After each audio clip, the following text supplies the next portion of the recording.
What's up, guys? Today we're going to be reading Revelation in the NIV version of the Bible, which I realize I've never said stands for Ted's name tag came off. You broke it. New International Version, I'm pretty sure. Mm-hmm. Alright, so we're going to be reading 12 and 13. This is going to be a monstrous episode. And you'll see why in a little bit. But first, I have to repair Ted's name tag.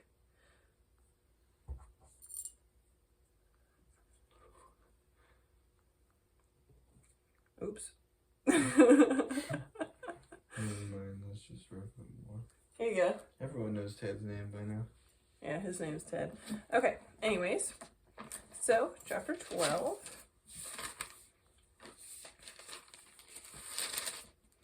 The woman and the dragon. Excuse me, no fighting, children. Thank you. A great sin appeared in heaven. Nope. We're off to a great start. Wow. What? A great sign Okay. appeared in heaven. Mm-hmm. A woman clothed with the sun, with the moon under her feet, and a crown of 12 stars on her head. She was pregnant and cried out in pain as she was about to give birth. Then another sign appeared in heaven, an enormous red dragon with 7 heads and 10 horns and 7 crowns on its head. Its tail swept a third of the stars out of the sky and flung them to the earth. The dragon stood in front of the woman who was about to give birth so that it might devour her child the moment he was born. She gave birth to a son, a male child, who will rule all the nations with an iron scepter. And her child was snatched up to God and to his throne. The woman fled into the wilderness to a place prepared for her by God. There she might be taken... Well, hold on. Excuse me, am I boring you? Where she might be taken care of for 1,260 days. Ignore the sound of the cats fighting in the background. Then war broke out in heaven. Michael and his angels fought against the dragon, and the dragon and his angels fought back, as you can hear in the background. But he was not strong enough, and they lost their place in heaven. Good. The great dragon was hurled down, that ancient serpent called the devil or Satan, who leads the whole world astray. He was hurled to the earth and his angels with him. Then I heard a loud voice in heaven say, "Now have come the salvation and the power and the kingdom of our God and the authority of the Messiah. For the accuser of our brothers and sisters, who accuses them before our God day and night, has been hurled down. They triumphed over him by the blood of the Lamb and by the word of their testimony. They did not love their lives so much as to shrink from death. Therefore rejoice,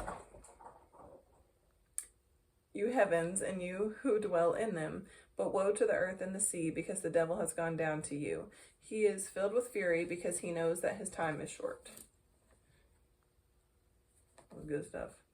When the dragon saw that he had been hurled to the earth, he pursued the man who had given birth to the male child. The woman was given the 2 wings of a great eagle so that she might fly to the place prepared for her in the wilderness, where she would be taken care of for a time, times and half a time, out of the serpent's reach. Then from his mouth the serpent spewed water like a river to overtake the woman and sweep her away with the torrent. But the earth helped the woman by opening its mouth and swallowing the river that the dragon had spewed out of its mouth. Sorry. I was just thinking about like a cartoon version of that. You have to. It looked pretty funny. Then the dragon was enraged at the woman and went off to wage war against the rest of her offspring, those who keep God's commands and hold their testimony about Jesus. And hold fast their testimony about Jesus. There we go. Finally got there.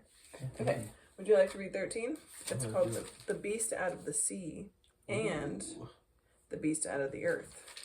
What? The Beast Out of the Sea is first. The dragon stood on the shore of the sea, and I saw a beast coming out of the sea. It had 10 horns and 7 heads, with 10 crowns on its horns, and on each head a blasphemous name. The beast I saw resembled a leopard, but had feet like those of a bear and a mouth like that of a lion. The dragon gave the beast his power and his throne and great authority. On one of the heads of the beast seemed to have a fatal wound, but the fatal wound had been healed. The whole world was filled with wonder and followed the beast. People worshipped the dragon because he had given authority to the beast. They also worshipped the beast and asked, "Who is like the beast? Who can wage war against it?" I know who. The beast was given a mouth to utter proud words and blasphemies, and to exercise its authority for 42 months. It opened its mouth to blaspheme God and to slander his name and his dwelling place and those who live in heaven. It was given power to wage war against God's holy people and to conquer them. It was given authority over every tribe, people, language, and nation. All inhabitants of the earth will worship the beast, all whose names have not been written in the Lamb's book of life, the Lamb who was slain for the creation of the world. Whoever has ears, let them hear. If anyone is to go into captivity they will go. If anyone is to be killed with the sword they will be killed. This calls for patient endurance and faithfulness on the part of God's people. Then I saw a second beast coming out of the earth. It had 2 horns like a lamb, but it spoke like a dragon. It exercised all the authority of the first beast on its behalf, and made the earth and its inhabitants worship the first beast, whose fatal wound had been healed. And it performed great signs, even causing fire to come down from heaven to the earth in full view of the people.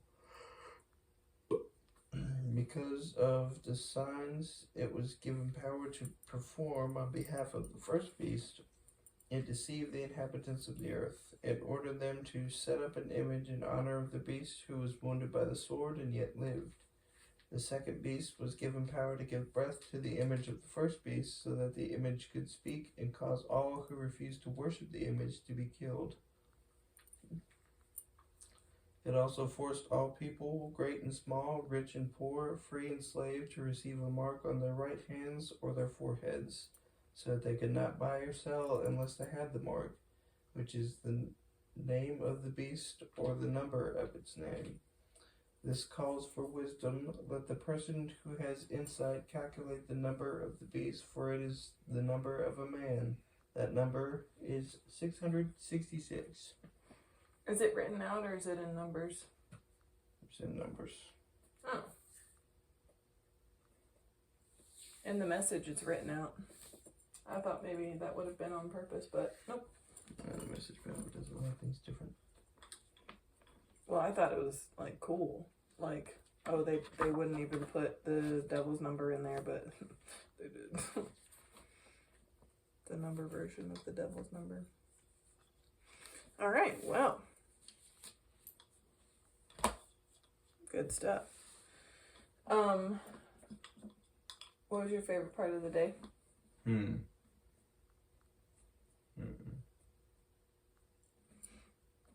Mine was talking to Kayla after work. We spent like an hour or an hour and a half, I think, in Bojangles. Their biscuits are pretty good, by the way. I hadn't had Bojangles in ever. Well. Let's see. I don't know, bro. Just been able to relax this afternoon. You mean ignore all other responsibilities? That's part of relaxing. And then where I saw God today was probably the fact that they scheduled the cardiologist appointment without me having to call, and that it was like sooner. It's even before the MRI. Didn't have to wait 3 months for this one. Because I kept forgetting to schedule it myself.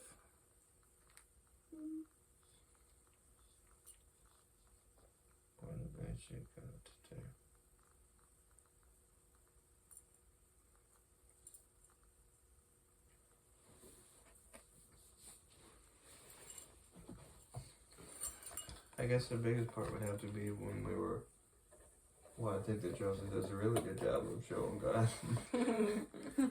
Not just physically, but like, it was the episode where they kill John the Baptist. Spoilers. Anyone who's read the book, probably. And it was like a really good sacrifice. Like, I don't know. It was beautiful. Even though it was a terrible thing happening, it was spun for good.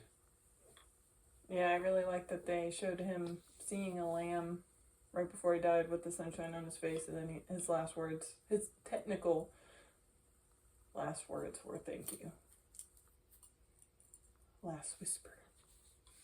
Okay. Well, this was a really long episode. And that glare has been on my face the whole time. There we go. Okay, say goodnight. Stupid. Good night.